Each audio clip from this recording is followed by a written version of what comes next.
ભણું છું. હું મિત્ર વિશે બોલીશ. ભારતીય પરંપરાની મિત્રતાની ઘણી વાર્તાઓ પ્રચલિત છે.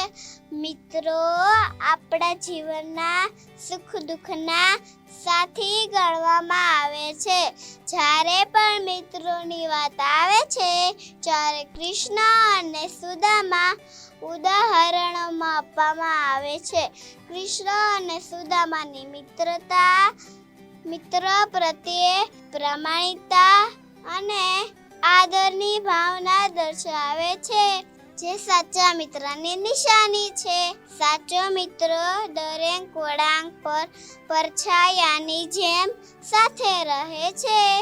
મિત્રો એવો શોધો કે ઢાલ સરીકો હોય, સુખમાં પાછળ પડી રહે ને દુઃખમાં આગળ હોય. Thank you.